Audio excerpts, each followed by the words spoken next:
Sa banal at dakilang pangalan po ng ating Panginoong Hesukristo, kami po mula sa Los Angeles, California, sa Iglesia po ng Diyos kay Kristo Jesus, ay bumabati po sa lahat ng ating mga tagapakinig, sa ating mga kapatiran sa loob ng Iglesia, sa ating mga kaibigan, sa atin-atin pong mga anak, mga manugang, mga apo at mga minamahal sa buhay. Muli po tayong niloob ng Diyos na pinagkalooban pa niya ng buhay, kagalingan, kalakasan at mga kapayapaan upang sa banal na araw na ito po ay muli tayong magkatipon, bagaman malalayo sa katawan, magkakatipon po tayo sa espiritu.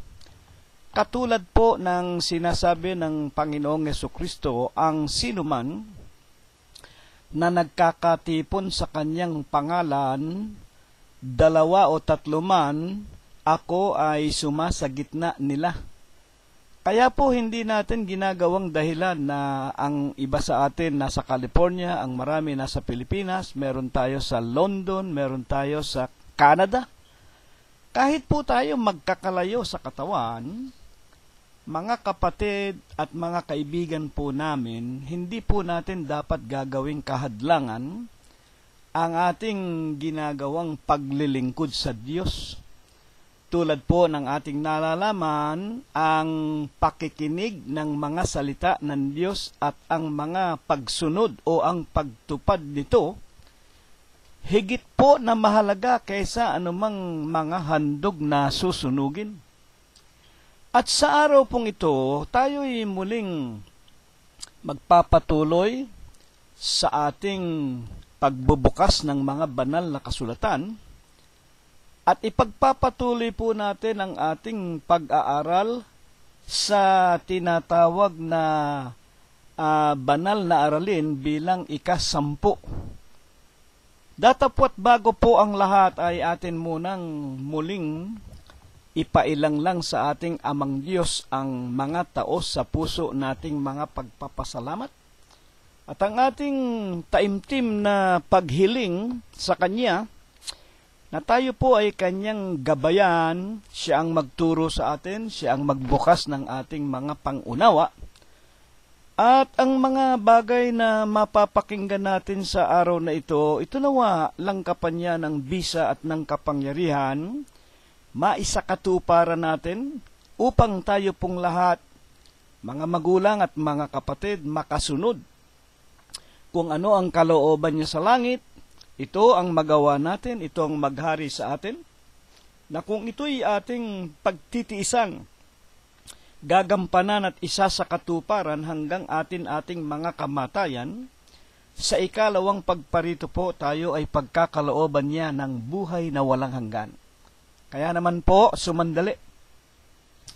Atin pong ipikit muna ang ating mga mata, iluhod natin ang ating mga tuhod, at tayo po ay magpapasimulang magpailang lang sa Diyos ng ating mga pagpapasalamat at hihingi tayo ng karunungan sa Kanya. Dakilang Panginoon po naming Diyos,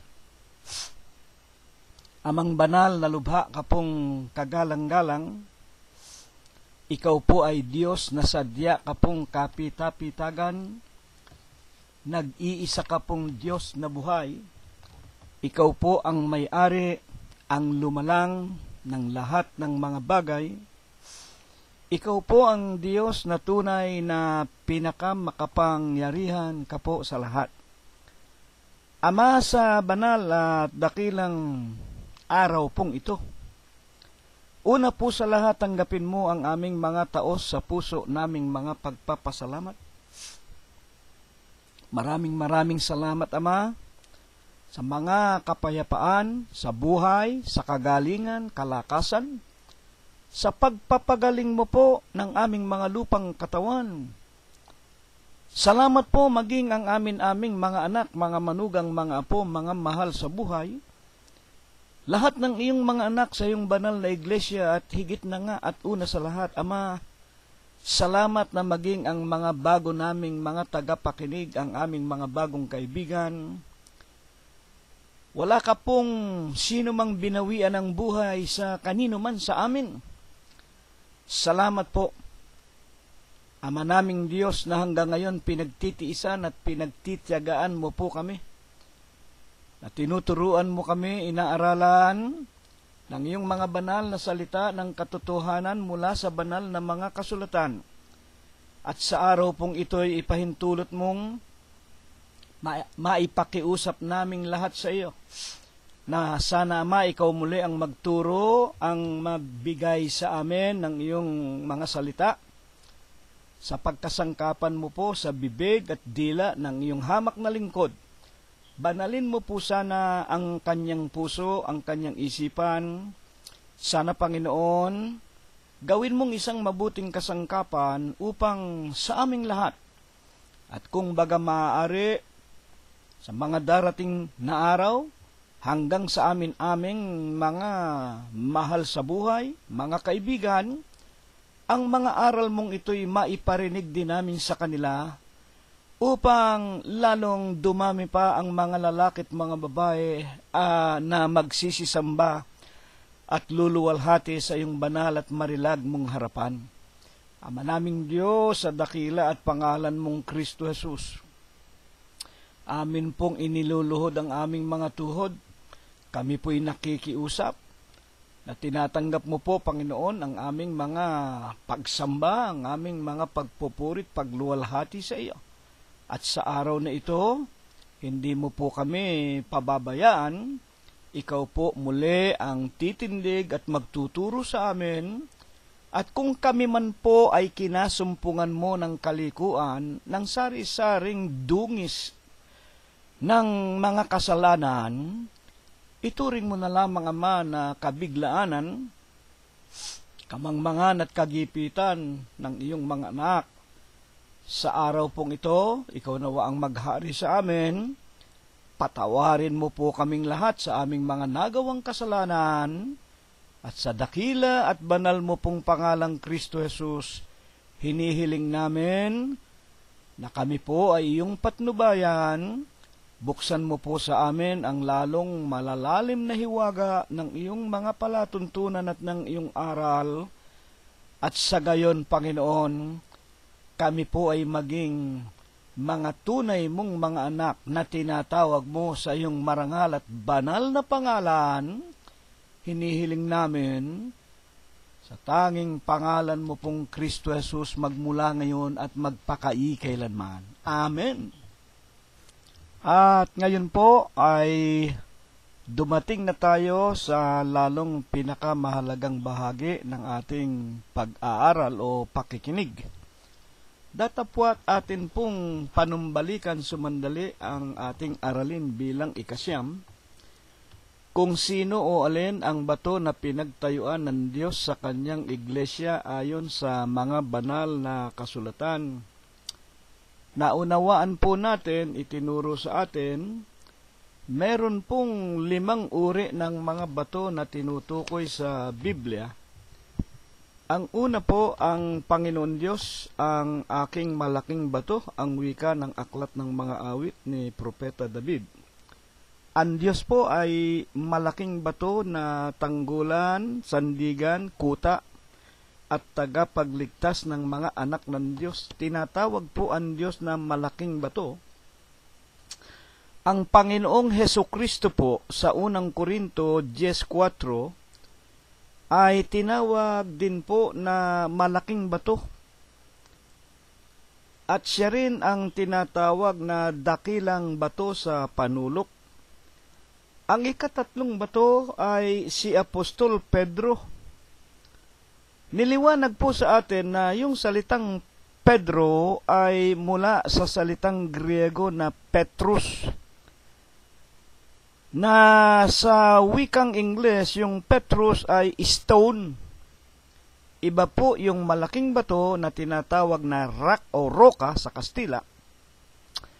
Iba rin po yung maliit na bato, yung Petrus.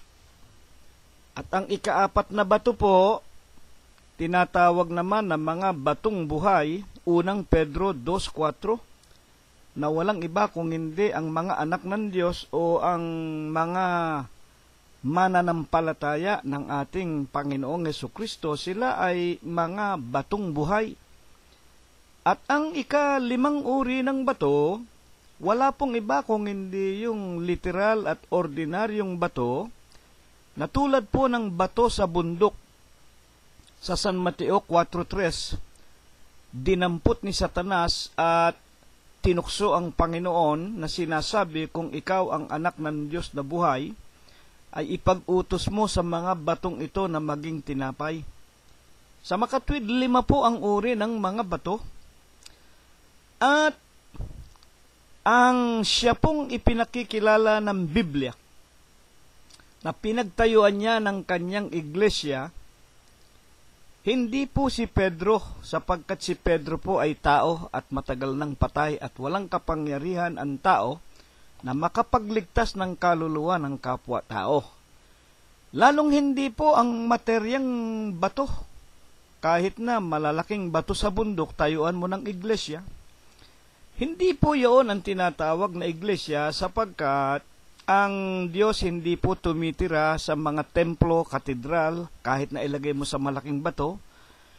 Hindi tumitira ang Diyos sa materyang wika nga, bahay-sambahan, kung hindi sa puso ng mga mananampalataya kung ating sinusunod, tinutupad ang kanyang mga utos. Napakaliwanag po, walang iba na pinagtayuan ang Panginoong Hesukristo ng kanyang iglesia, kung hindi ang kanyang sarili din. Sapagkat sa San Mateo 16:18, itinuro sa atin na bago po sinalita ng Panginoong Hesukristo ang talatang ito, na ikaw ay Pedro at sa ibabaw ng malaking batong ito ay itatayo ko ang aking iglesia, meron pong nakilala si Pedro at ang mga apostol. Nang tagpong yon, sumunod sila sa utos ng Panginoon na pagkatapos nilang makapangaral sa mga probinsya ng Israel at sa mga wika nga kanugnog na mga lalawigan at mga syudad ng Jerusalem, ay magkita-kita sila sa Cesarea ni Filipo. At nang magkita-kita nga po sila roon, tinanong ng Panginoong Hesus, sa mga pinuntahan ninyo at pinangaralan ninyo ng aking ebanghelyo, ano ang sinasabi ng mga tao tungkol sa anak ng tao? At ang ilan sa mga apostol ay nagsipagsabi na ikaw ay si Elias, ang iba naman ikaw daw ay si Jeremias. At ang sabi naman ng ilan, ikaw ay si Juan Bautista. Datapwat paglingap ng Panginoong Hesukristo, tinanong niya si Pedro, at ikaw naman Pedro, anong sinabi mo tungkol sa kung sino ang anak ng tao? Na ikaw ang Kristo, ang pinahiran, ang anak ng Diyos na buhay. At dito po, niliwanag ng Panginoong Hesukristo, sinabi kay Pedro, mapalad ka, Pedro, sapagkat hindi ito ipinaalam sa iyo ng iyong laman at ng iyong buto o ng iyong dugo. Kung hindi ito, alin ang tinutukoy? Yung nakilala niya na yung Kristo, ang pinahiran, mga magulang at mga kapatid, at anak ng Diyos, mapalad ka. Hindi ito ipinahayag sa iyo ng iyong sarili, kung hindi ng Ama na nasa langit. At doon na nga po dumating ang talata. San Mateo 16:18, sa ibabaw ng malaking batong ito, sa Bibliang Ingles, upon this rock, R-O-C-K, sa ibabaw ng malaking bato na nakilala mo na ako ang pinahiran, ako ang anak ng Diyos na buhay, doon ko itatayo ang aking iglesia. Hindi po kay Pedro, sapagkat si Pedro po ay mahina, si Pedro po ay tao. ang pinagtayuan ng Panginoong Hesukristo ng kanyang iglesia, walang iba kung hindi yun ding kanyang sarili. At ang iglesia po, hindi po literal na simbahan o katedral na pinamumunuan ng sino mang mga tao o mga obispong tao. Naliwanagan po natin si Kristo ang ulo ng katawan sa makatwidbaga ng iglesia, Colosos 1:18. 1:14 ng Colosos na siyang kinaroroonan ng katubusan at kapatawaran ng ating mga kasalanan. Napakaganda po. Sa makatwid, yung iglesia po na kanyang itinayo sa ibabaw ng malaking bato, na yun din ang kanyang sarili, na yun din ang tanggulan, na yun din ang tagapagligtas ng mga propeta na katulad ni David, na itong Kristong ito rin po yung Diyos na nagkatawan tao, uno-uno ng San Juan, uno-uno mga magulang at mga kapatid, ng pasimula, berbo, ang berbo sumasa Diyos, ang berbo ay Diyos, at sa 1:14, at ang berbo ay nagkatawan tao at nakita namin ang kanyang kaluwalhatian na gaya ng anak ng Diyos o ng bugtong ng Ama. Kaya, siya po tinatawag na anak ng Diyos, at sa katotohanan, nang siya'y magkatawan tao, hinubad muna niya ang kanyang pagka-Diyos, mga magulang. Hinubad muna niya ang kanyang pagka-Diyos. Pilipos 2:5-10. Mga kapatid, na ang sinasabi sa Pilipos 2:10, magkaroon tayo sa atin ng pag-iisip na ito ay na kay Kristo Jesus din naman. Na bagaman siya ay nasa kalagayang Diyos, tandaan ninyo, ang Diyos ay iisa, hindi niya inaring nararapat panangnan ang pagkapantay niya sa Diyos. Hinubad niya ito, hinubad yung pagka-Diyos. Nag-anyong alipin, bakit nga po nag-anyong alipin na tulad ng mga tao, mga magulang? Nagkatawan tao nga po. Sapagkat hindi natin makikilala kung sino ang Diyos kung hindi magpaparanas, magpapakita sa atin.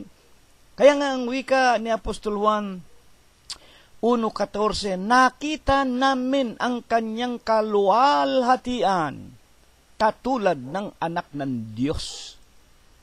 Kaya naman ang wika sa 2:10, upang ngayon sa pangalan ni Jesus, iluluhod ang lahat ng mga tuhod ng nasa langit, ng nasa lupa, at ng nasa ilalim ng lupa.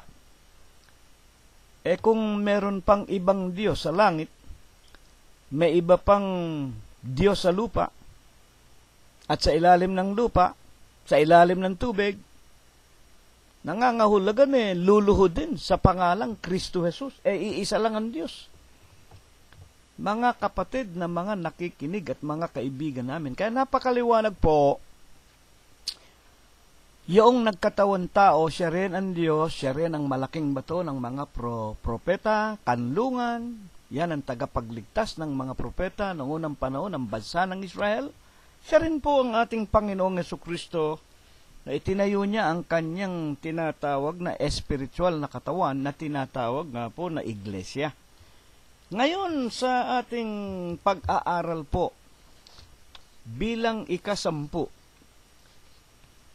ano po baga ang official na pangalan ng iglesia na itinayo ng Diyos ayon sa banal na kasulatan?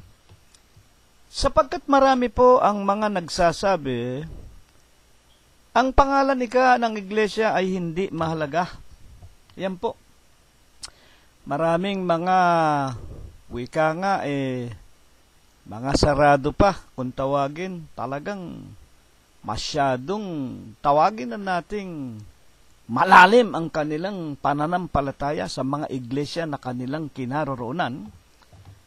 At kung ating binabasa sa kanila ang pangalan na ating kinaaaniban at pinagsasama-samahan ng iglesia na itinayo ng Diyos sa pamamagitan ni Kristo Jesus, pilit po nila na sinisira ang katotohanan sa pamamagitan ng pagsasabing Hindi mahalaga ang pangalan, kahit na anong pangalan ng iglesia, basta sumasampalataya ka lamang kay Kristo, ligtas ka na. At tumatawag ka sa Panginoon, ligtas ka na. Yan nga po ang ating liliwanagin ngayon, mga tagapakinig. Bilang pagpapasimula, tunay po ba ang sinasabi ng maraming mga tao na walang kabuluhan ang pangalan ng iglesia? Kahit na anong pangalan, sa Diyos din yan. Kahit na saan ka naroroong iglesia, basta ikaw ay sumasampalataya sa ating Panginoong Jesucristo, ligtas ka na. Una-una po, sa 12:14 ng Kawikaan, ay ganito po ang sinasabi. Babasahin ko po, buksan din ninyo ang inyong mga Biblia. 14:12 po.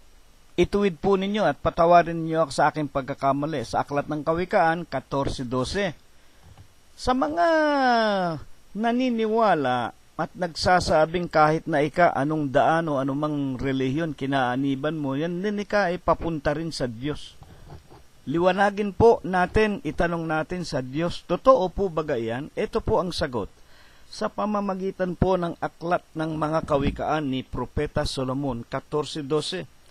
May daan na tila matuwid sa mga tao, may daan na tila matuwid sa isang tao, ngunit ang dulo niyaon ay kamatayan. Sa makatwid, dito lamang po, nagkakamali na ang maraming mga tao sa kanilang pagkakilala na hindi mahalaga ang pangalan ng iglesia. Basta sumasampalataya ka lang sa Panginoong Jesucristo, tumatawag ka sa kanyang pangalan, ligtas ka na.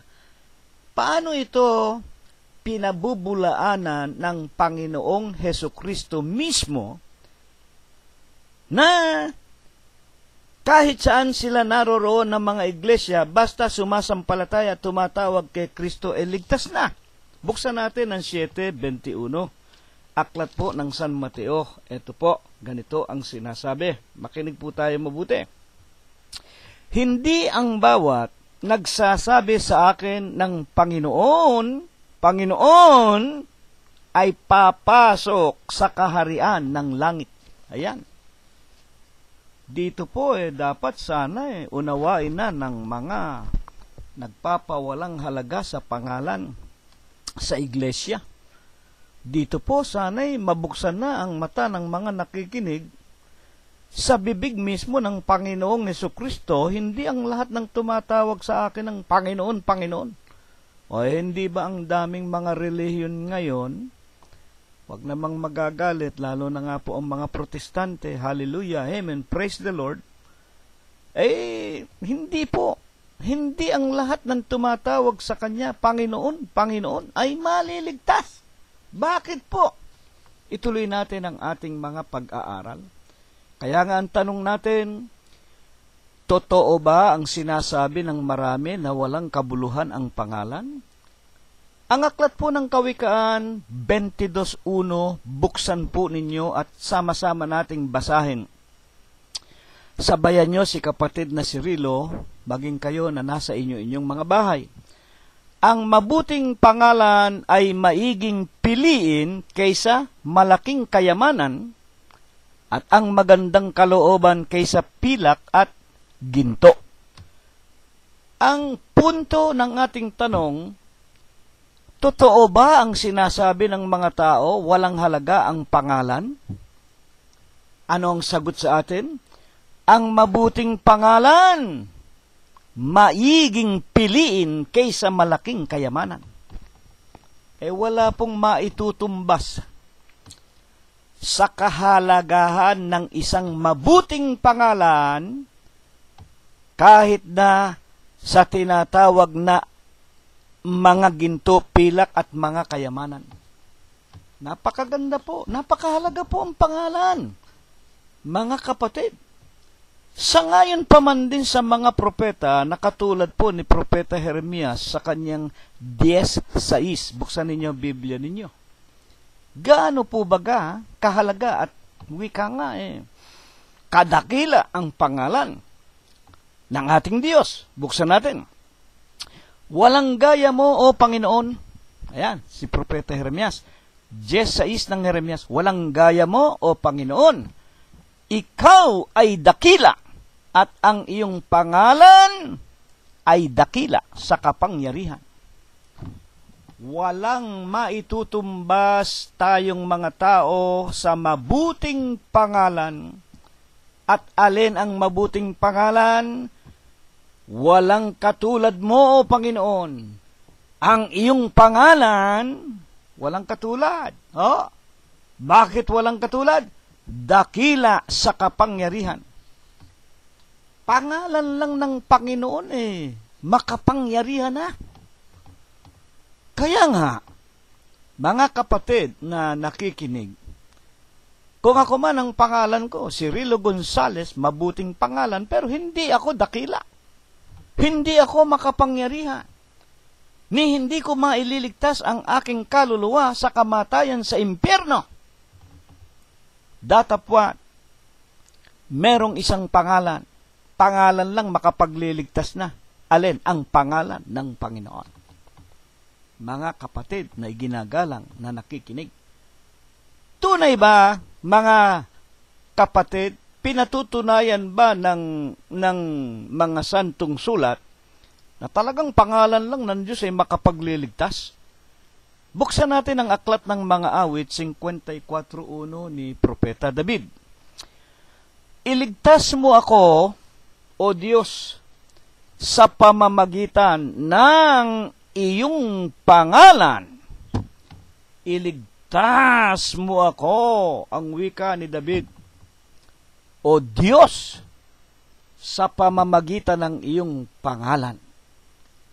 Pangalan lang ng Diyos, makapagliligtas na Ngayon, ang tanong natin, kapatid na Cirilo, kung ang pangalan ng Panginoon walang katulad, kung ang pangalan ng Panginoon napakadakila sa kapangyarihan at makapagliligtas, ano ba ang pangalan ng Panginoon na dapat nating wika nga kilalanin, bigyan ng pagpapahalaga, at gamitin natin sa ating mga buhay na makapagliligtas, at hindi kung ano-anong mga pangalan ng kung sino-sinong, huwag kayong magagalit sa akin, ang pinag-uusapan natin dito, pangalan ng iglesia. Huwag nating isalig ang ating mga kaluluwa sa mga iglesia na may iba-ibang pangalan at hindi tinatawag sa pangalan ng Panginoon. Kaya nga pinag-uusapan natin, nang magtayo ang Panginoong Diyos ng kanyang iglesia sa pamamagitan po ng kanyang pagkakatawan tao o ng Panginoong Hesukristo, nalimutan ba ng Panginoong Hesukristo na lagyan ng pangalan ang kanyang iglesia? Nalimutan ba ito na maiparehistro sa Biblia? Kaya nga dito naunawaan natin, walang maitutumbas maging anumang uri ng kayamanan sa mabuting pangalan. At ang mabuting pangalan na tinutukoy, walang iba kung hindi ang pangalan ng Panginoon Diyos. Panginoon. Pangalan lang niya, makapagliligtas na. Ano ba ang pangalan na ibinigay ng Diyos sa kanyang mga propeta, sa kanyang mga anak, sang-ayon po sa mga banal na kasulatan na dapat nating pagpahalagahan? Buksan ninyo ang Exodus sa kanyang 3:15. At dito po ay sinasabi ng Diyos ang ganito. At sinabi pa ng Diyos kay Moses, ganito ang sasabihin mo sa mga anak ni Israel. Sapagkat alam natin ang pagkakataong ito, si Moses nang maihanda na ng Diyos, si Moses nakikipag-usap doon sa punong kahoy na nasusunog pero hindi natutupok. At sinabi nung nagsasalita mula sa punong kahoy na nagliliyab, isusugo kita sa Ehipto upang ilabas mo ang aking mga anak sa pagkaalipin. At ang tanong nga po ni Moses, narito ako isinusugo mo. Kung tanungin nila ako, sino? Sino ang Diyos na nagsugo sa akin sa kanila? At ganito ang sasabihin mo sa mga anak ni Israel, Exodus 3:15. Sinugo ako sa inyo ng Panginoon. Ayan po. Sinugo ako sa inyo ng Panginoon. Sino ang Panginoon na ito? Ng Diyos. D-I-O-S. D-I-O-S. Ng Diyos ng inyong mga magulang. Sino ang mga magulang ng Israel? Ng Diyos ni Abraham. Ayan po. Pagkatapos ni Abraham, sino? Ng Diyos ni Isaac. At nino pa? Ng Diyos ni Jacob, ang pinanggalingan ng 12 angkan ng Israel na ng panahon, araw at oras na yon nakabilanggo sa Ehipto at alipin ng paraon sa Ehipto. Sabihin mo sa kanila, isinugo ka ng Diyos ng iyong mga magulang, Diyos ni Abraham, Diyos ni Isaac, Diyos ni Jacob. Kaya nga dito, ipinakikilala ang pangalan ng Panginoon ay D-I-O-S, Diyos. Yun po ay Kastila. Sa ating mga Pilipino, sapagkat naging alipin tayo ng wika nga Espanya, ang tawag natin sa wika nga makapangyarihan sa lahat ay D-I-O-S, Diyos. Pero sa katotohanan, sa lantay na Tagalog na salita, ang ibig sabihin ng Diyos ay bathala, ang lumalang ng lahat ng mga bagay. At sa wikang Griego, ito po ay Deus o Theus. Sa wikang Aleman ay God. At sa salitang Ingles ay G-O-D. Sa makatwid, ang pangalan ng Panginoon na dakila, makapangyarihan, walang katumbas sa kanyang kadakilan, ang pangalang Diyos makapagliligtas sa ating mga tao. Anong katunayan? Na ang pangalan nga ng Panginoon ay Diyos. Buksan ninyo ang Amos 5:27, makinig lamang tayong mabuti. Kaya't kayo ay aking papapasukin. Ang nagsasalita po ang Panginoon, ho? At dito, ibibigay ng Diyos sa pagkaalipin ang kanyang mga anak na mga Israelita sa kamay na ni Nebuchadnezzar. Pero ang ating pinakapunto, ano ang katunayan na ang pangalan ng Panginoon ay God o Diyos o Bathala? Kaya't kayo ay aking papapasukin sa pagkabihag sa dakoroon ng Damasco, sabi ng Panginoon. Anong pangalan ng Panginoon na nagsasalita?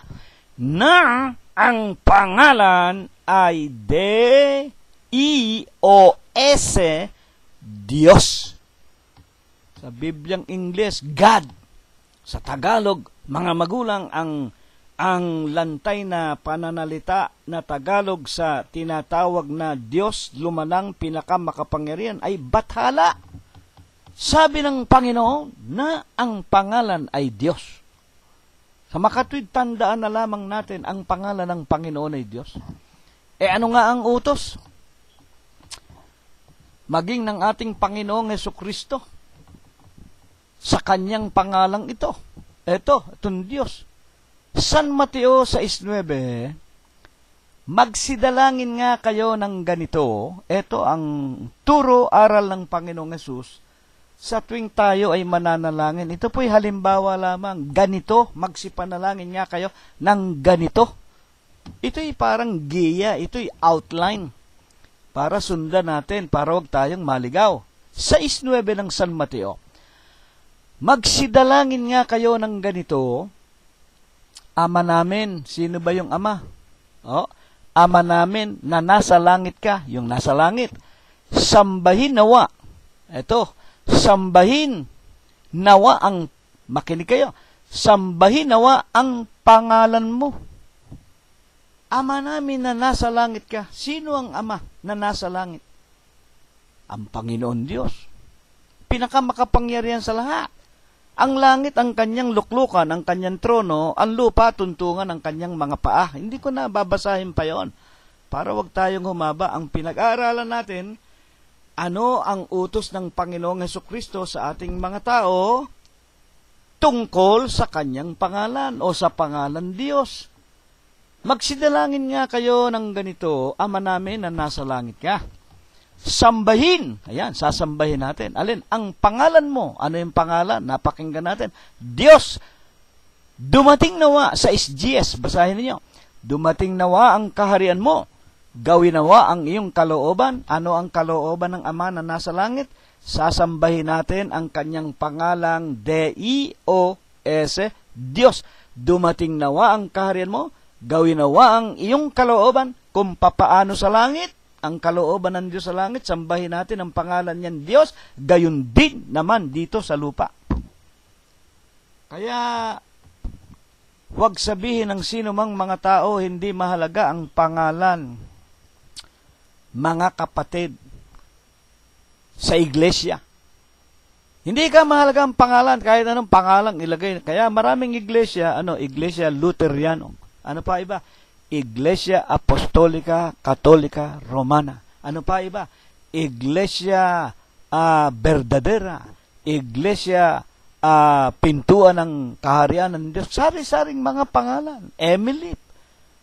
Kung ano-anong mga pangalan ang inilalagay ng mga tao, meron pang nagsasabi ang pangalan ng iglesia nila, wala nang wika nga, makakatulad. Bakit? Iglesia lokal, national, international, universal. Totoo po yan, sinasabi ko sa inyo. Isipin mo nga naman, pinakadakila ng pangalan, lokal na, national pa, international pa, universal pa. Lahat na lang ng superlative nandun na. Mga magulang. Ang tanong, yan bang mga pangalan na inilagay ng tao sa inyong mga iglesyang kinaroroonan, yan ba kasindakila ng pangalang D-I-O-S, Diyos? Yan ba'y makapagliligtas? Mga magulang at mga kapatid, ipagpatuloy po natin ang ating pag-aaral. Kaya nga, kung ang mabuting pangalan, ang ibig ng Diyos na maghari kung paano sa langit, ito ang magampanan natin dito, maisakatuparan at kilalanin, at ang mabuting pangalan na yon D-I-O-S, Diyos, ano nga po baga ang official, makinig kayo, official, legal, na pangalan ng iglesia na itinayo niya sa siyudad ng Jerusalem ng Judea nung anyo humigit kumulang 30-33. Buksan ninyo ang unang Tesalonica 2:14. Sapagkat kayo mga kapatid ay nagsisitulad sa mga iglesia ng Diyos. Ayan po. Sapagkat kayo mga kapatid ay nagsisitulad sa mga iglesia ng Diyos. Ituloy natin, na nasa Judea. Bakit po nasa Judea?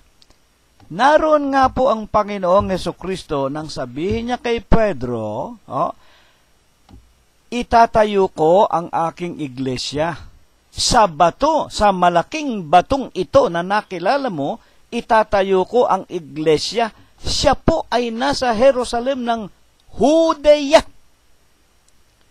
At lumawig,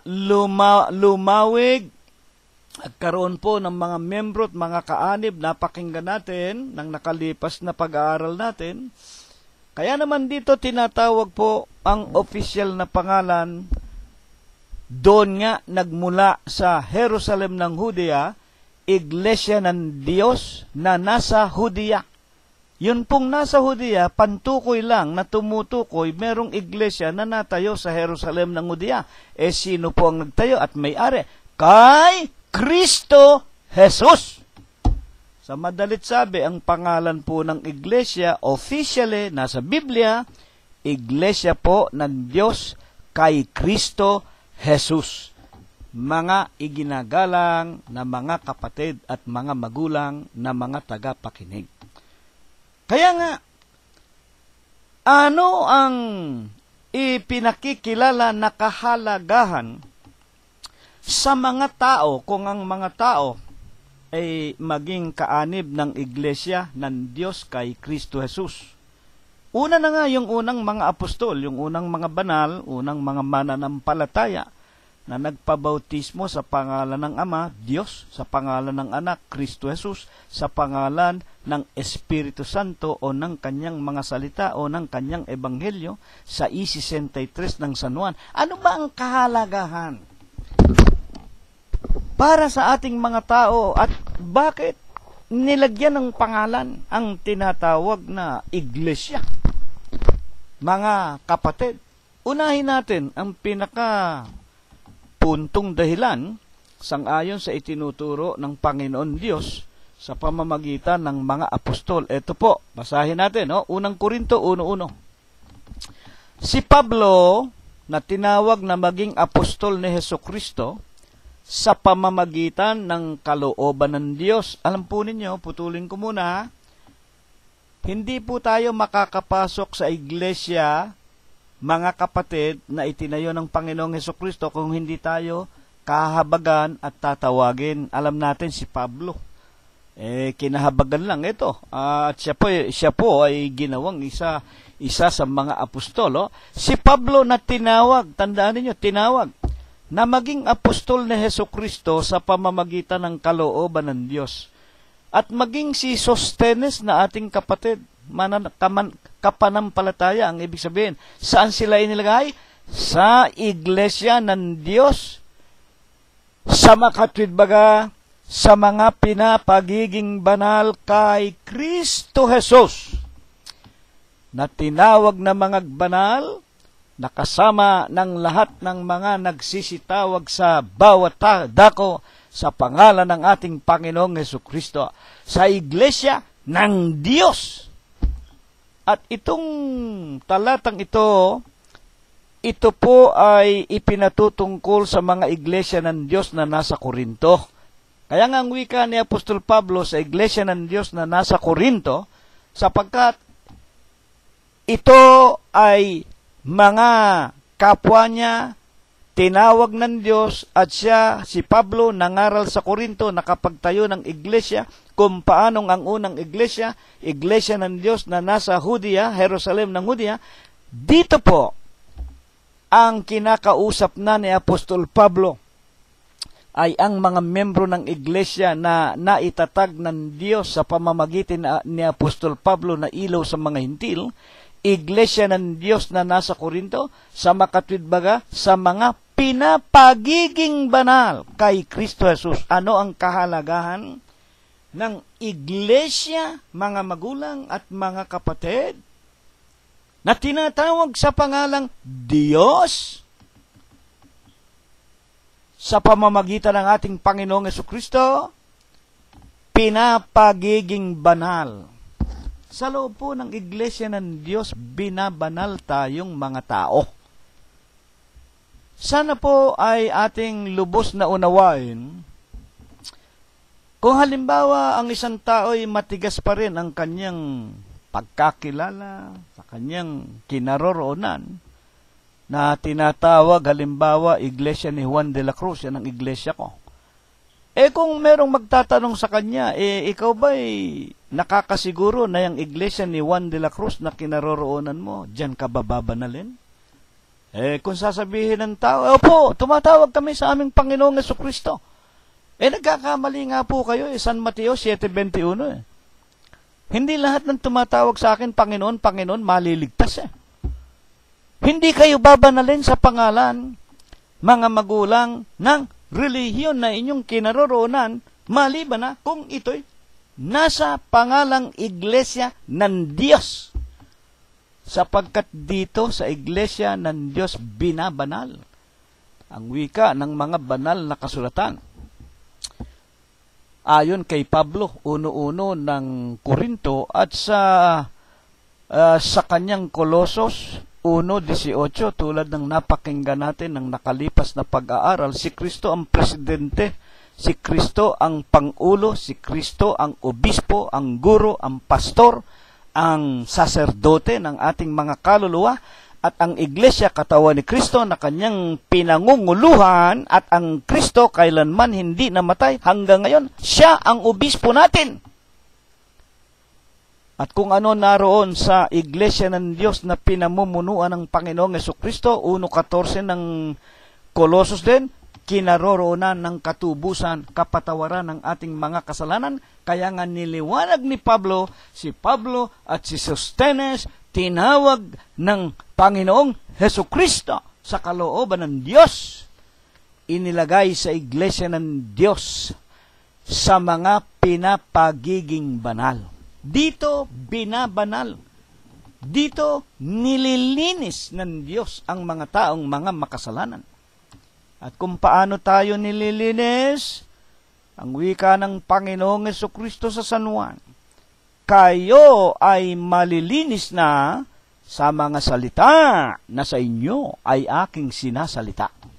Sa pamamagitan po ng salita. Kaya nga, ang pakikinig, napakahalaga. Kaya po kailangan tayo nakikinig. Kaya kailangan tayo nag-aaral. Kaya kailangan tayo tumatanggap ng mga salita at mga aral at palatuntunan ng Diyos sa pamamagitan ng Ebanghelyo ng ating Panginoong Hesukristo.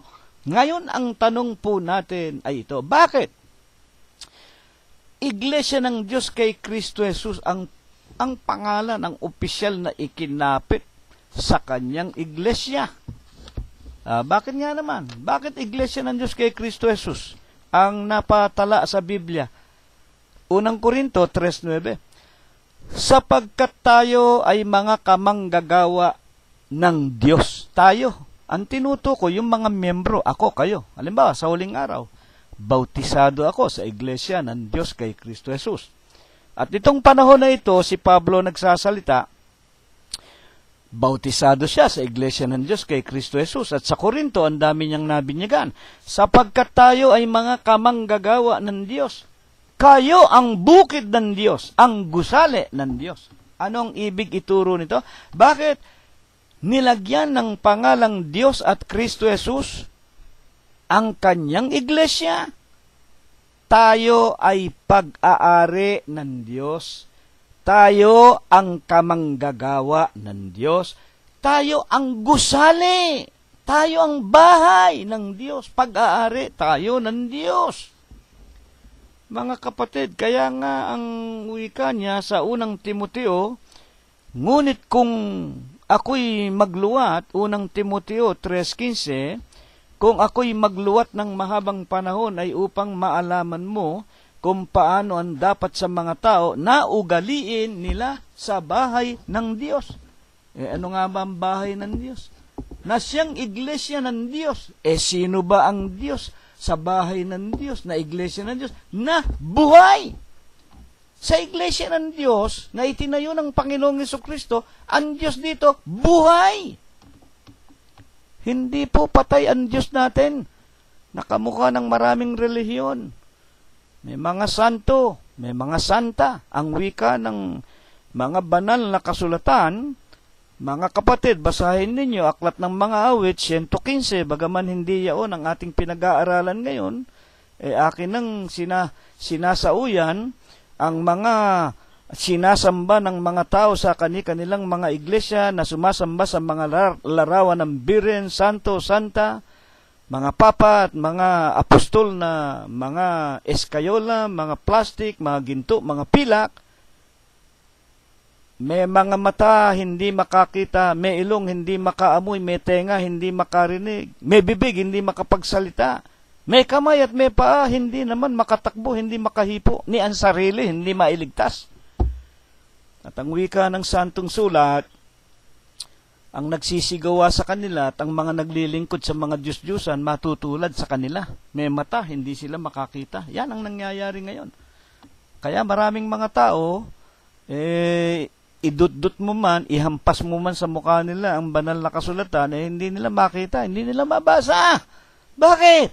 Ang sinasamba nila mga walang malay na mga nilalang ginawa lang ng kamay ng tao. Kaya ang sumpa ng Diyos dumarating sa buong sanglibutan. Basahin ninyo Jeremias 7:16 hanggang 19. Talagang hindi kayo diringgin ng Diyos at walang sino mong propeta. Maski ako, hindi ko kayo pwedeng pamagitanan. Patawarin mo sila, patawarin mo asawa ko o anak ko, sumasamba kay Birhen Maria. Ay, hindi ako pakikinggan ng Diyos. Galit na galit ang Diyos sa mga taong sumasamba sa mga larawan. Kaya nga, dito nga po mga magulang at mga kapatid, kaya po ang opisyal na pangalan, Iglesia ng Diyos kay Kristo Jesus, sapagkat mga magulang, tayo ay bahay ng Diyos. At ang Diyos natin buhay.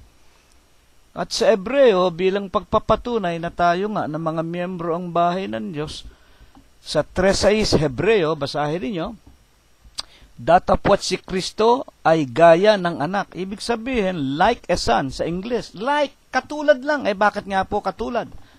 Nakitulad nga po sa isang hamak na tao na kamukha ninyo, kamukha ko, kamukha natin. Naganyong alipin. Pilipos 2:5-10. Basahin na naman ninyo. Gaya ng anak. Puno. Head. Chairman of the board. CEO. Presidente ng bahay niya. Sino ang bahay niya? Ang bahay niya ay tayo na iglesia. Mga magulang ng Diyos, kay Kristo Jesus, tayo ng mga miyembro. Kung ating iniingatang matibay ang ating pagkakatiwala at ang pagpupuri, pagmamapuri sa pag-asa natin hanggang sa katapusan, kung tayo mananatili sa Kanya na tapat, naglilingkod at umiiwas sa lahat ng gawang kasalanan, tayo ang bahay niya. At ang presidente natin, ang obispo natin, hindi tao, ang ating Panginoong Jesucristo. At ang wika pa man din ni Apostol Pedro, dadapwat kayo isang lahing hirang. Unang Pedro 2:9, isang makahari, pagkasaserdote, bansang banal, bayang pag-aaring sarili ng Diyos, upang inyong ipahayag ang mga karangalan naong tumawag sa inyo mula sa kadiliman. Putulin ko muna. Dadapwat kayo, ako, kayo. Mga magulang, ginawa tayong isang makahari. Hindi tayo ordinaryong mga tao. Bagaman tayo'y pulubi. Bagaman tayo mga Pilipino, mga mangmang, ang wika nila. Bagaman tayo pinakakakaunti. Bagaman tayong pinakamaliit. Gayon man, ginawa tayong makaharing pagkasaserdote. Bansang banal. Bayan, makinig kayo. Bayan, mga tao, tayo, miyembro ng Iglesia ng Diyos kay Kristo Jesus, bayan, pag-aaring sarili ng Diyos. Ano naman ang ating katungkulan? Upang inyong ipahayag. Ayan, kaya tayo nangangaral ng Ebanghelyo, mga kapatid. Kaya ito'y ipinaliliwanag natin sa ating mga kaibigan, sa ating mga asawa, mga anak, mga manugang, mga apo, mga kamag-anakan sa laman. Charity begins at home. Kaya ipinangangaral natin to sapagkat tayo ang bahay ng Diyos, makahari, pagkasaserdote, bayang pag-aari, aring sarili ng Diyos, para naman tayo, magamit niya sa pamamahayag, upang inyong ipahayag. 2:9-10, unang Pedro. Ang mga karangalan niyaong tumawag sa inyo mula sa kadiliman. Lahat naman tayo, tinawag sa kadiliman. O hindi ba tayong lahat nung una nasa kadiliman saan? Sa Iglesia Apostolika, Katolika, Romana? O hindi ba ang marami sa atin nasa kadiliman? Anong kadiliman? Si Kristo tao, ang obispo natin sugong anghel nung nasa iglesia ni Manalo tayo. O hindi bang marami sa atin nasa kadiliman nung araw? Mga protestante na halo-halo ang doktrina, may nagbibinyag ng bata, mga magulang at mga kapatid. Meron pa ring mga krus, meron pa ring sari-saring mga utos, aral ng mga tao at aral ng mga demonyo. Mga kapatid, kaya nga nung araw, tayo nasa kadiliman. Tinawag niya tayo sa kadiliman, inilagay tayo sa kaliwanagan, hanggang sa kanyang kagilagilalas na kaliwanagan. At sa 2:10, na nang nakaraang panahon hindi tayo bayan, ngunit ngayon, bayan ng Diyos. Nung nakaraang panahon hindi tayo nagsipagkamit ng awa. Bakit tayo bibigyan ng awa ng Diyos? Sumasamba tayo sa mga birhen, inalis tayo ng Diyos doon. At ngayon, na nung araw hindi nagsipagkamit ng awa, dadapwat ngayon ay nagsipagkamit na ng awa ng tayo, mabinyagan, maging kaanib ng Iglesia ng Diyos kay Kristo Jesus. Mga magulang at mga kapatid, nasa pangalan tayo na makapagliligtas, Diyos. Nasa pangalan tayo na walang maitutumbas kahit na ang ginto, ang pila, kahit na ang anumang kayamanan. Sapagkat ang mabuting pangalan ng wika ni Propeta David, ang mabuting pangalan ay higit na magaling na piliin kaysa ginto at pila. Walang maitutumbas ang pangalang Dios, Diyos, mabuti. Bakit? Pangalan lang ng Diyos ay makapagliligtas na. Pangalan Diyos lang makapagliligtas na. Kaya dito ka lalagay sa iglesia na may pangalan ng Diyos sapagkat siya ang nagtayo nito at siya ang may-ari nito. Nang siya nga po ay magkatawan tao. Ngayon, ang tanong po natin, bakit nga may Kristo Jesus pa, kapatid na si Rilo? Bakit nga kailangan pang may Kristo Jesus? Sinabi na ninyo, yung Diyos lang makapagliligtas na. Ba't inilagay pa ninyo ang pangalang Kristo Jesus? Ituloy natin ang pag-aaral. Buksan ang inyong Biblia sa Juan 17:11. At wala na ako sa sanglibutan. Ito ang ating Panginoong Jesucristo sa halamanan ng Getsemani. Nang gabi na siya po ay dadamputin na, nang ipagkanulo siya ni Apostol Judas Iscariote, at siya po ay nasa halamanan ng Eden, kasama niya ang 12 alagad. At dito ay ipinakikilala na ng Panginoon, mga kapatid, ang mangyayari sa kanya. Dadamputin na siya at mapapahiwalay na sa mga anak ng Diyos. At wala na ako sa sanglibutan, at ang mga ito ay nasa sanglibutan. Sinong tinutukoy ng mga ito nasa sanglibutan? Maiiwan ko. At ako'y paririyan sa iyo, Amang Banal, ingatan mo sila sa iyong pangalan. Yaong mga ibinigay mo sa akin. Anong pangalan ng iglesia? Dios, Diyos, iglesia ng Diyos. Ang tanong natin, bakit kinapitan pa ng Biblia? Hindi ako nagdugtong nito, hindi po kami, Bakit tinawag pa ng Biblia, iglesia na ng Diyos? Kay Kristo Jesus pa. Ingatan mo sila sa iyong pangalan, Diyos, Dios, Diyos, yung mga ibinigay mo sa akin, upang sila ay maging isa. Makinig kayo. Nagaya naman natin na isa. Ang ibig lamang sabihin, 17:9, San Juan din, idinadalangin ko sila. Ang idinadalangin ng Panginoong Jesucristo, yun lang mga tupa, yun lang mga kaanib sa iglesia na ibinigay sa kanya ng Ama. Idinadalangin ko sila, hindi ang sanglibutan ang idinadalangin ko. Hindi ko idinadalangin ang ibang iglesia. Ang ibig lang sabihin, ang sanglibutan, hindi ko ipinapanalangin yan. Yung mga hindi mo anak na ibinigay mo sa akin, ingatan mo sila sa iyong pangalan. Gaya naman natin, tayo'y isa, ang wika ng Panginoong Hesus. Paano pinatutunayan pa ito? Sapagkat sila ay iyo. Ang lahat ng mga bagay ay iyo, at ang mga iyo ay akin, at ako'y lumuluwalhati sa kanila. Ang wika ng ating Panginoong Jesucristo, sapagkat ang iyo ay akin, ingatan mo sila sa iyong pangalan, yaong mga ibinigay mo sa akin upang sila'y maging isa na gaya din naman natin. Papaano po pinatutunayan ng mga apostol na kamukha ni Apostol Pablo na yung iglesia ng Diyos ang may pag-aari, ito rin ang ating Panginoong Hesukristo? Buksan po natin ang 1:22 ng Galasias. Ganito po ang sinasabi at atin pong basahin. 1:22 po ng Galasias. At hindi pa ako nakikilala sa mukha ng mga iglesia ng Hudiya na pawang kay Kristo. Sa makatwid, kaya iglesia na ng Diyos kay Kristo Jesus, sapagkat yung Diyos, siya rin po yung Kristo, yung nagtayo ng iglesia, siya rin ang ating Panginoong Hesukristo. Tunay ba na siya at ang Ama ay iisa? San Juan din. San Juan din po, 10:30, ang Ama at ang Ama, ako at ang Ama ay iisa. San Juan 10:30, buksan ninyo ang Biblia ninyo. San Juan 10:30, ako at ang Ama ay iisa.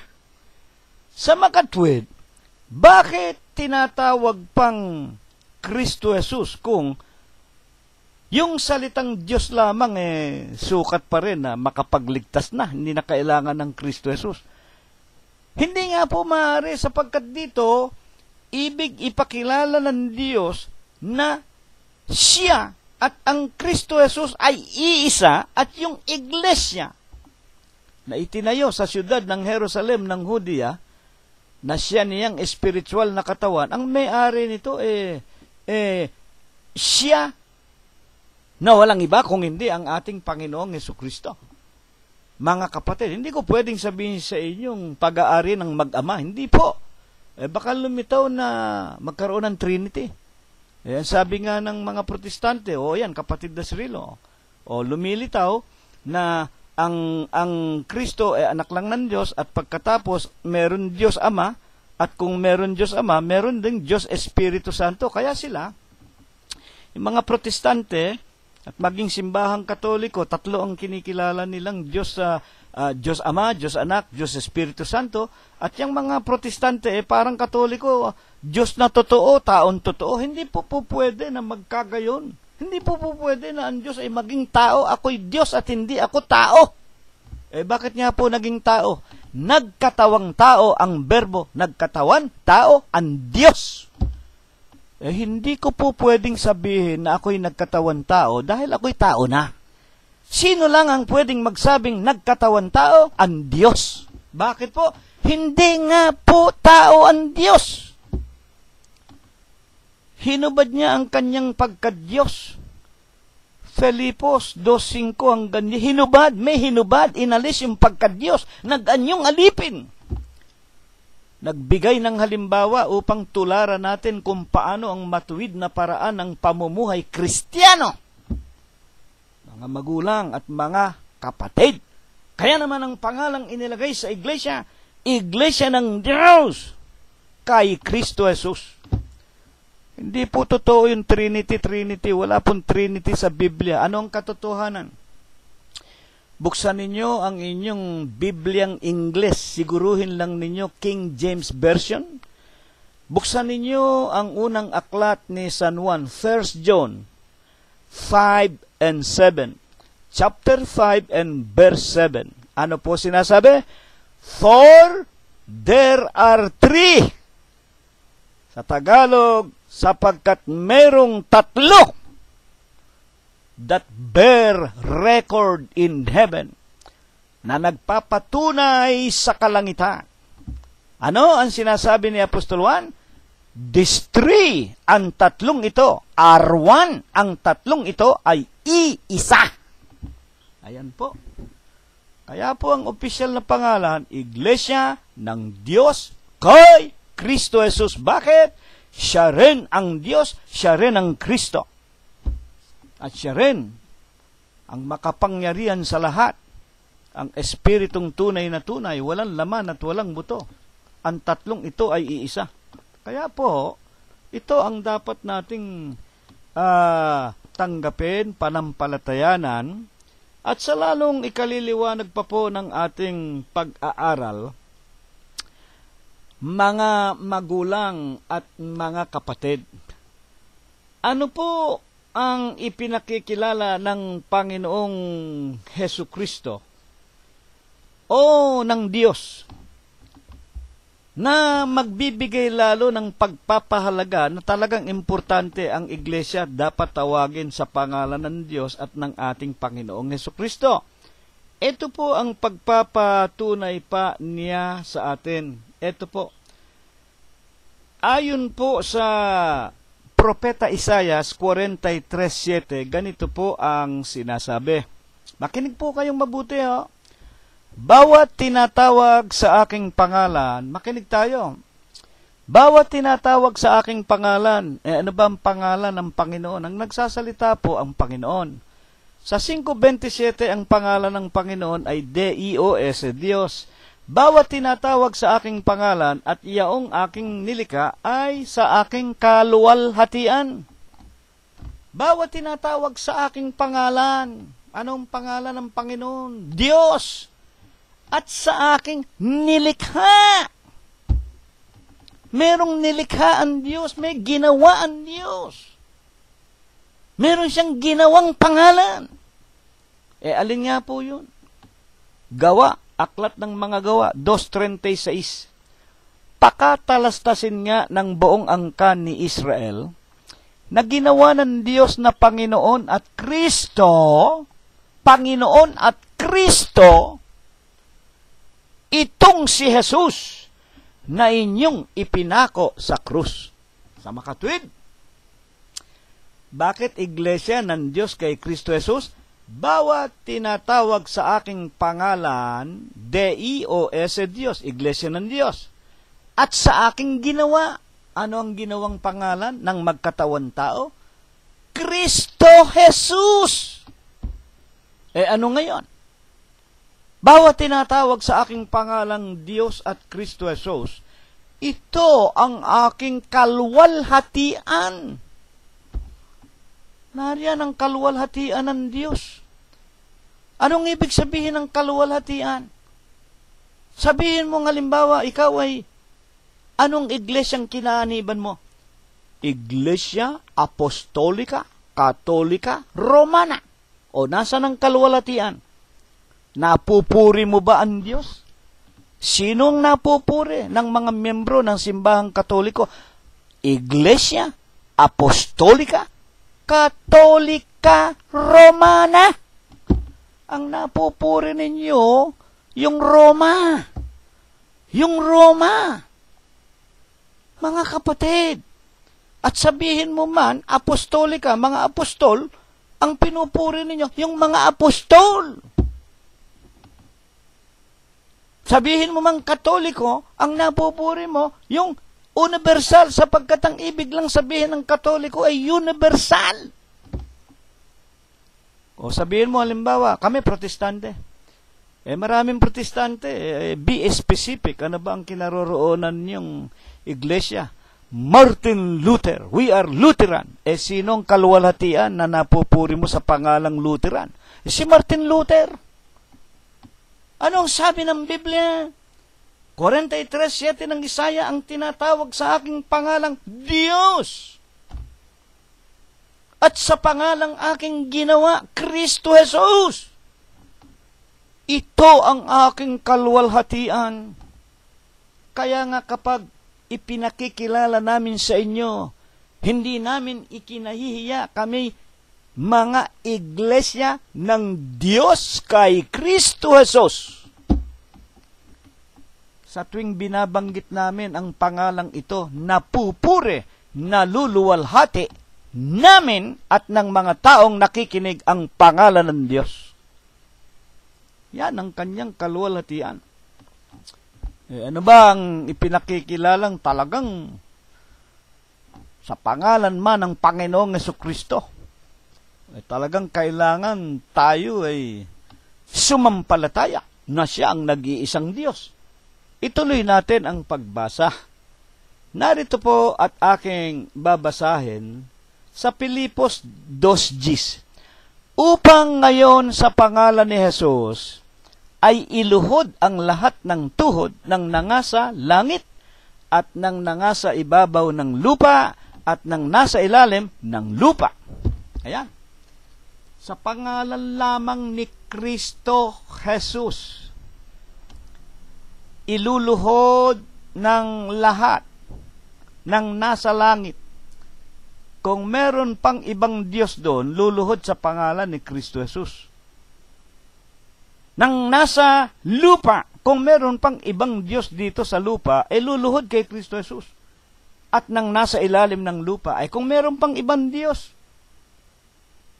mga magulang, at ibang mga nilalang na may tuhod sa ilalim ng lupa, luluhod sa pangalan ni Jesus. Siya lang ang ating paglilingkuran. Bakit? Ako at ang Ama ay iisa. 10:30 ng San Juan. Maliwanag po, ito ang kanyang kalwalhatian. Ang Diyos nagtayo ng iglesia, mga kapatid, sa pamamaraan na siya po ay nagkatawan tao upang maitayo niya ang kanyang iglesia at ang iglesia, ang kanyang mga mananampalataya, malilinis sa pamamagitan ng tinatawag na dugo. Sa Hebreo 9, basahin ninyo, hindi ko nababasahin. Kung sa pamamagitan ng mga hayop, kapag ito'y iwiniwisik sa mga nagkakasala, nakapaglilinis ng kanilang kasalanan, gasino pa kaya ang dugo ni Kristo? Na banal, walang kasalanan, na makapaglilinis ng inyong masasamang mga budhi, ng ating mga kaluluwa. Sa makatwid, ang ipinanglinis sa atin, hindi dugo ng hayop. Kaya ako po, nang magpabautismo, hindi ako binanal ng dugo ng baka, kalapate, o malilinis na hayop. Ang bumanal sa akin, ang dugo ng aking amang Diyos na si Kristo Jesus. At ano ang matitiyak nating mga tao pagka miyembro na tayo ng iglesia? Eto, 2 Kronika 7:14, kung ang aking bayan na tinatawag sa pamamagitan ng aking pangalan, Diyos at Kristo Jesus, ay magpakumbaba at dumalangin at hanapin ang aking muka at talikuran ang kanilang masasamang mga lakad, akin ngang didinggin sa langit at ipatatawad ko ang kanilang kasalanan at pagagalingin ko ang kanilang lupain. Alam po ninyo, napakasimple ng suliranin ng buong sanglibutan. Yung tsunami, yung mga ondo, yung malalakas na ulan, yung malalakas na lindol, yung pagkamatay ng bilyon-bilyon toneladang mga isda, ng mga baboy na napepeste, ng mga hayop, mga magulang at mga kapatid, ng mga digmaan, ng mga corruption sa mga gobyerno. Napakadali pong lutasin yan. Nalaman natin ang punot dulo ng lahat ng katampalasan sa lupa ay ang mga tao sumamba sa mga larawan, sa mga santo at mga santa. Jeremias, basahin ninyo. Sa kanyang 7, 16 hanggang 19. Jeremias, huwag mong ipanalangin sa akin ng mga tao na yan. Bakit, Panginoon? Huwag kang mamagitan, hindi kita pakikinggan. Bakit? Hindi ba nakikita ang ginagawa ng mga yan? Nagpuprosesyon ng mga santo't santa ng reyna ng langit. Sumasamba sa mga larawan. Romanos 1:27 hanggang 29. Pinalitan nila ang katotohanan ng Diyos na hindi nasisira ng mga larawan ng mga tao, mga hayop at ng mga nagsisiusad. Sumamba sila sa nilalang kaysa sumamba sa lumalang na dapat luwalhatiin at purihin magpakailanman. Amen. Ang nangyayaring lahat na kaguluhan ngayon sa lupa, malalakas na bagyo, lindol, tsunami, digmaan, patayan, terorismo, sanhi ng ang mga tao. Hindi naglilingkod sa tunay na Diyos. Romanos 3:10 hanggang 18, walang matuwid, wala kahit isa. Hindi nila nalalaman ang daan ng kapayapaan. Simpleng-simple. Kung ang aking bayan, ayan, makinig kayo. Mga tao, tinatawag sa aking pangalan, ayan, kailangan matawag tayo sa pangalan ng Panginoon, Diyos, at Kristo Jesus. At kung kanilang pakikinggan ang aking tinig at lalapit sa akin ng kusa, at iiwanan ang kanilang mga kasalanan, ang kanilang katampalasanan, mga magulang, at tatawag sa akin, ay akin ngang pakikinggan sila, at pagagalingin ko ang kanilang mga lupain. Pagagalingin. Una, ang katawan natin sa mga karamdaman. Lahat po, pati mabibigat na karamdaman. Mga sakit na walang kagalingan, yan sumpa ng Diyos sa mga tao. Huwag kayong magagalit kay kapatid na si Rilo. Sinasabi ko sa inyo ang katotohanan. Kaya kung kayo sumasamba pa sa mga Diyos-Diyusan, wala kayong maaasahang ganting mabuti sa mga birhen, sa mga santo ninyo. May mata, hindi makakita. May bibig, hindi makapagsalita. May kamay, hindi makahipo. May paa, hindi makatakbo.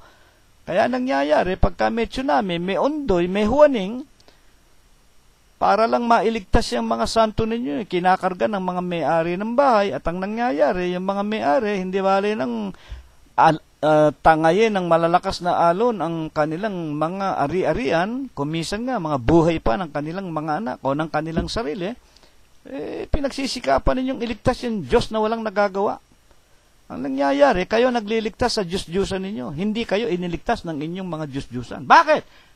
Nilalang po ng kamay ng tao yan. Sumamba tayo at maglingkod sa lumalang at wag sa nilalang. Kaya nga ang wika ni Propeta Daniel bilang mga huling talata, O Panginoon, 9:19, Daniel, basahin niyo. O Panginoon, dinggin mo. O Panginoon, patawarin mo. O Panginoon, iyong pakinggan at gawin. Huwag mong ipagpaliban alang-alang sa iyong sarili. Ayan, sarili ng Diyos. Ang alin, O Diyos ko, sapagkat ang iyong bayan at ang iyong mga tao tinatawag sa iyong pangalan. Alang-alang sa iyong sarili. Bakit sarili? Yung tinatawag na iglesia ng Diyos kay Kristo Jesus, yun po ang katawan ng ating Panginoon Diyos. A spiritual body of Christ. Mga kapatid, at ang mga nasa kay Kristo Jesus. Romanos 8, ngayon nga ay wala nang ano pamanghatol sa mga nakay Kristo Jesus. 8:1. Tiyak na tiyak, pag nakay Kristo Jesus na tayo, sino ba nakay Kristo Jesus? Iglesia ng Diyos. Kay Kristo Jesus, wala na tayong ano pamanghatol.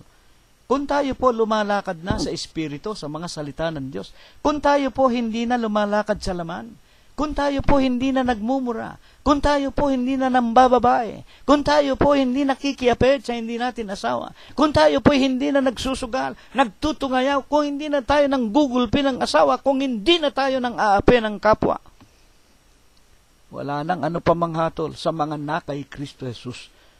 Sino nga na kay Kristo Jesus? Unang Tesalonica 2:14. Tinutularan ninyo ang mga iglesia ng Diyos kay Kristo Jesus. Colosos 1:18, ito ang katawan ni Kristo, at sa 14, kinaroroonan ng katubusan ng kapatawaran ng ating mga kasalanan. Ito po ang itinuro sa atin ng Biblia at ang wika nga po ng Santong Sulat. Hindi na tayo pwedeng makapaglagay ng iba pang iglesia. Ako ba'y pwede pang magtayo ng ibang iglesia? Pwede pa ba akong magtayo ng panibagong iglesia? Nalalagyan ko ng ibang pangalan, kamukha ng ginagawa ng maraming mga ambisyosong mga obispo. Kasi ang pagtatayo ng sariling reliyon ay napakalaking bagay para pagkakitaan ng salapi. Kaya tignan ninyo, kadalasan, yung mga obispo ng mga sari-saring mga iglesia dyan na hindi tinatawag sa katotohanan, ang mga obispo nila may jet plane, may mga mansion, magagara ang damit, masasarap ang pagkain, o may mga security guard na sarili, meron sariling wika nga militar, maraming mansion. Dito sa Amerika, ang mga obispo, may obispo rito, 7 ang jet plane. Sa maniwala kahit sa hindi. Ang ating Panginoong Jesucristo at ang mga apostol, ordinaryong mga tao lang. Nakatsinelas lang. Hindi nga pinagdala ng Panginoon ang mga apostol na magdala ng supot ng tinapay o ng balabal sa likod o ng tsinelas. Kung ano lang yung kanilang wika nga, mga magulang makakayanan, yun lang ang gagamitin nila. Wala kayo makikitang apostol na nangabayo o nakasakay sa, nung araw may mga karwahe na. Nung panahon ng mga apostol, meron ng luho noon. Pero wala kayo nakita sa banal na kasulatan ng mga apostol, mga magulang at mga kapatid na nabuhay sa luho o sa kayamanan habang nangangaral ng ebanghelyo. Ang wika nga ni Apostol Pablo, tinanggap ko ng walang bayad, ipinangangaral ko sa inyo ng walang bayad. Tulad mga magulang ng kanyang sinasabi, ang kamay na ito ay hindi naging pabigat sa sino man sa inyo. Si Pablo po, kasama niya si Priscilla at si Aquila na mga kapatid noon sa iglesia, sila po ay manggagawa ng tolda, mga kalpintero, para po sila makarating sa iba't ibang wika nga, bayan, kailangan ng pamasahe. Para magkaroon sila ng pamasahe, hindi sila naging pabigat sa mga membro ng iglesia. Nagtatrabaho sila, mga kapatid, para may magugol, para pamasahe sa pangangaral ng ebanghelyo. sapagkat taimtim ang kanilang mga kalooban, tulad ng sinasabi ng Panginoon, ang aking lingkod na matuwid, mabubuhay sa pananampalataya, at ang nabubuhay sa tinatawag na ebanghelyo, kailangang mabuhay sa ebanghelyo. Eh, ang ginawa naman ng mga obispo ngayon, ayan, kapatid na Sirino, ang nabubuhay sa pangangaral ng ebanghelyo, kailangan mabuhay sa ebanghelyo. Totoo yun. Eh, wala naman akong sinasabing bawal na ang isang nangangaral ay tumanggap ng biyaya, pero hindi yung sapilitan. Hindi yung magtotoka kayo ng ikapu, hindi yung magsasabi kayong huwag niyong kalimutan ang birthday ng obispo, regaluhan ninyo ng SUV, regaluhan ninyo ng mansion, kamukha ng nangyayari sa Pilipinas. At sa iba't ibang dako ng sanglibutan, mga kapatid, sa pag-aakala ng mga miyembro, kung mas malaki maibigay nila sa mga obispo nila, papanik sila sa langit, nagkakamali po kayo. Mga magulang namin at mga kapatid, napakaliwanag po ng sinasabi ng banal na kasulatan 9:7 ng unang Korinto, magbigay ang bawat isa ayon sa ipinasya ng kanyang puso. Hindi po sa pilitan. Kung may ibibigay ka at kung wala ka na ibibigay, mas mabuti ang huwag ka nang magbigay, makinig ka na lamang. Ang pinaka-importante, ang pakikinig, makinig kayo. Ang pakikinig at ang pagsunod, higit na mahalaga kaysa mga abuloy o mga handog na susunugin. Kaya nga, ano ang kasamaan kung ang isang tao ay hindi tinatawag sa pangalang Diyos at Kristo Jesus? 63:19 ng Isayas, kami ay naging gaya na hindi mga pinagpunuan kailanman, gaya ng hindi nangatawag sa iyong pangalan. Ang hindi tinatawag sa pangalang Diyos at Kristo Jesus, ang ibig sabihin, huwag kayo magagalit sa akin, ito'y katotohanan, kapag ang iglesyang kinaaaniban ninyo, hindi nakakaluwalhati sa Diyos, tulad kayo sa mga hindi pinagpunuan, tulad kayo sa walang leader, gaya ng hindi nangatawag sa iyong pangalan, dahil hindi kayo tinawag sa pangalan ng Panginoong Jesucristo. Sa iglesia ng Diyos, si Kristo ang presidente, si Kristo ang ating pastor. Kung tinatawag kayo sa pangalan ni Lutero, tinatawag kayo sa Iglesia Apostolika, pinagpupunuan ba kayo ng pastor at obispo ng ating mga kaluluwa? Unang Pedro 2:25, hindi kayo pagpupunuan ng Panginoong Kristo Jesus. Kaya nga, kawawa naman ang inyong mga kaluluwa. O makapaglalagay ba ng iba pang pangalan? Unang Korinto 3:11, yung tanong ko kanina, sapagkat sino man ay hindi makapaglalagay ng ibang pinagsasaligan kung hindi ang nalalagay na ito'y si Kristo Jesus. Nakalagay na, Iglesia ng Diyos kay Kristo Jesus. Hindi na po tayo pwedeng maglagay pa ng ibang pangalan. Ano ang nalalabag natin kapag tayo ay naglagay ng ibang pangalan? 4:6 ng unang Korinto rin. Ang mga bagay ngang ito, mga kapatid, inianyo ko sa halimbawa sa aking sarili at kay Apolos dahil sa inyo, upang sa amin, mga tuto kayo na huwag kayong magsihigit sa mga bagay na nangasusulat. Huwag tayong magsihigit sa mga bagay na nasusulat. Ang ibig sabihin, huwag mong daragdagan, huwag mong babawasan. Apokalipsis, ang daragdagan ko ng sumpa na nakasulat sa mga aklat ng hula na ito, ang wika ng Panginoon, at ang magbabawas. Babawasin mo naman ang pangalan, Iglesia ng Diyos kay Kristo Jesus, babawasin ko, aalisin ko, buburahin ko ang kanilang pangalan sa aklat ng buhay na isinusulat ko sa kaitaasan o sa langit. Kaya po, malaking kasalanan. Kaya nga kung may dumating sa inyong mga bahay, mangaral sa atin at sasabihin kami iglesia ni ganon, ni ganyan, kami protestante, iglesia ni Lutero, iglesia ni kung ano-anong mga pangalan, Galatias 1:8, datapwat kahit kami o isang anghel na mula sa langit ang mangaral sa inyo ng anumang ebanghelyo na iba sa aming ipinangangaral sa inyo ay itakwil ninyo. Ayon sa aming sinabi ng una, muling Gayong aking sinasabi ngayon, kung ang sino man ay mangaral sa inyo ng anumang ebanghelyo na iba sa aming tinanggap, na iba kaysa inyong tinanggap sa amin, ay maitakwil. Pag may pumunta sa inyong bahay, mangangaral, kami po ay mga sugo ni Kristo. Ano ba iglesia ninyo? Iglesia po kami ni Pulano, halimbawa. Iglesia po kami ni San Pedro. Iglesia po kami ni Bartolome. Itakwil ninyo. Itakwil.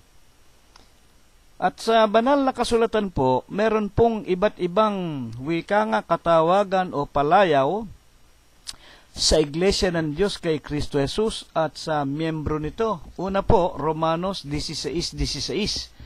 Mangagbatian kayo ng banal na halik, binabati kayo ng lahat ng mga iglesia ni Kristo. Ito pong 16:16 ng Romanos, makinig po kayo sa atin. Ito po ay hindi po ito pangalan. Ito po ay pantukoy, binabati kayo ng lahat ng mga iglesia ni Kristo. Dito po may ipinakikilalang mga tao na bumabati sa atin. Sino yan?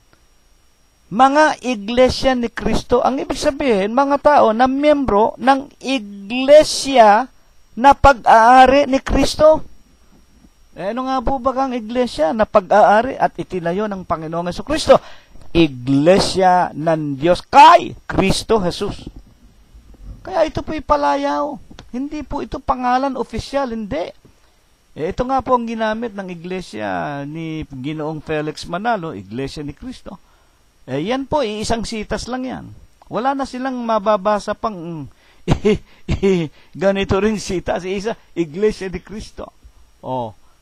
Ang iglesia po ng Diyos, napakarami po. At itong iglesia ni Kristo tinutukoy sa 16:16. Ito nga po ay palayaw, ito ay pantukoy na may mga iglesia ng Diyos na kay Kristo Jesus. Ano pa? Ang palayaw, ang katawagan. 20:28 ng mga gawa. Ingatan ninyo ang inyong sarili at ang buong kawan na sa kanila'y ginawa kayo ng Espiritu Santo ng mga obispo upang pakainin ninyo ang iglesia ng Panginoon na binili niya ng kanyang sariling dugo. Sa Bibliang Tagalog po ito, yung Panginoon, iglesia ng Panginoon, yun ay palayaw din. Sino ba Panginoon? Panginoong Jesucristo. O di iglesia ng ating Panginoong Jesucristo. Sino ba iglesia? Sino ba ang Panginoong Jesucristo? Di Diyos, D-I-O-S, Diyos.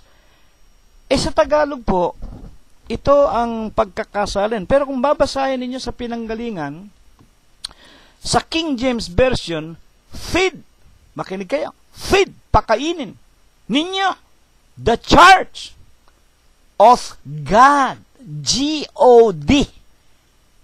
Pakainin ninyo ang iglesia ng Diyos. Feed the church of God, which He purchased with His own blood, na binayaran niya ng kanyang sariling dugo. Sa makatwid, iglesia po ng Diyos kay Kristo Jesus ang binayaran ng dugo ng Panginoon. Ano pa? Romanos 16:4, mga katawagan pa. Na ipinain ang kanilang mga leeg dahil sa aking buhay, na sa kanila hindi lamang ako ang nagpapasalamat, kung hindi naman ang lahat ng mga iglesia ng mga hintil. Tinatawag din po ang iglesia ng Diyos na iglesia ng mga hintil. Bakit? Ako hintil.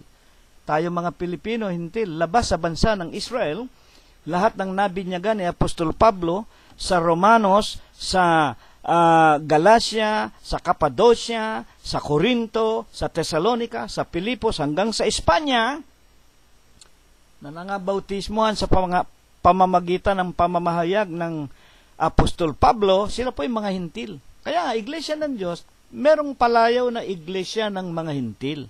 Ano pa po? Ito po, basahin natin. Ituloy natin. Unang Korinto 14:33. Sapagkat ang Diyos ay hindi Diyos ng kaguluhan, kundi ng kapayapaan, gaya ng lahat ng mga iglesia ng mga banal. Ayan. Yung iglesia po ng Diyos, tinatawag din sa palayaw na iglesia ng mga banal. Bakit po?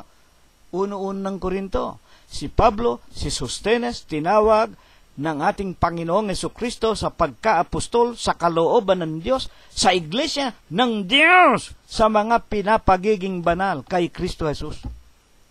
Iglesia ng mga banal, ang alin? Ang iglesia po ng Diyos. Bakit tinawag na iglesia ng mga banal? Dito po, babanalin, lilinisin tayong mga tao sa pamamagitan ng kanyang mga salita. Ano pa ang palayaw?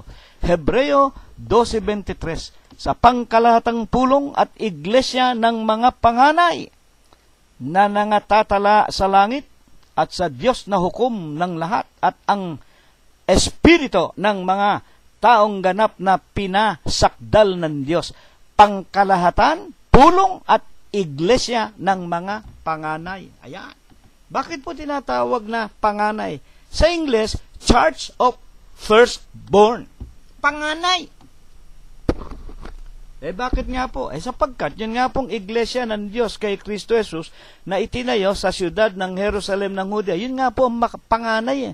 Firstborn, yun nga ang unang-unang wika nga iglesia na kumbaga sa isang bata, unang-unang iglesia ng katotohanan na ipinanganak sa lupa ng magkatawan tao ang Panginoong Jesucristo, itinayo niya sa siyudad ng Jerusalem ng Judea. Yung mga membro doon, yun ang tinatawag ni Pablo, mga magulang, iglesia ng mga panganay. Napakaliwanag po. At ang isang katawagan pa, ang wika ni Pablo, hindi pa ako nakikilala sa mukha ng mga iglesia ng Diyos na nasa Judea na pawang kay Kristo. Maganda po ang ating pag-aaral. Iglesia ng Judea. Bakit? Doon nga po itinindig, itinayo ng Panginoong Jesucristo sa siyudad ng Jerusalem ng Judea. Hindi pa ako nakikilala ng mga iglesia na nasa Judea na pawang kay Kristo. Yan ang mga palayaw, katawagan o mga banggit na nagpapakilala sa tinatawag na dakilang pangalan ng Diyos at Kristo Jesus. Ikinapit niya opisyal sa kanyang banal na katawan na napasulat po sa banal na kasulatan. Ito nawa ang ipagpala, ibasbas, ibendisyon sa atin ng Diyos. Lining-liningin po natin sa ating mga pagtulog, sa ating mga pag-iisa. Kausapin natin ang ating mga sarili. Tama ba ang sinabi ni kapatid na Cirilo? Tama ba ang sinasabi ng Biblia? Nasa inyo po ang lahat ng ebidensya. Buksan ninyo ang Biblia ninyo. Mga magulang, ito nawa ipagpala.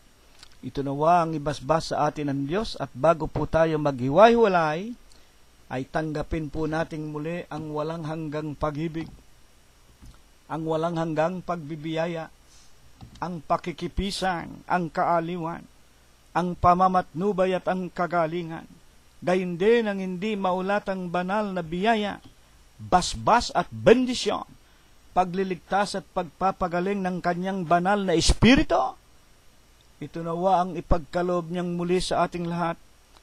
Una na nga sa ating mga magkakapatid sa loob ng iglesia ng Diyos kay Kristo Jesus, sa ating mga anak, mga manugang, mga apo, kasangbahay at mga kamag-anakan sa laman, sa lahat ng ating mga kaibigan, sa loob at labas ng ating mga tahanan, sa ating paglalakbay araw-araw sa paghanap ng ating ikabubuhay sa araw-araw, at sa buong kalaganapan ng iglesia ng Diyos kay Kristo Jesus, magmula ngayon, magpakailanman. Amen. Purihin po natin ang pangalan ng ating Panginoong Jesucristo. Maraming salamat po sa inyong lahat. Hanggang sa darating na pag-aaral po natin ng 11, kung tayo po ay binubuhay pa. Maraming salamat po sa inyong lahat.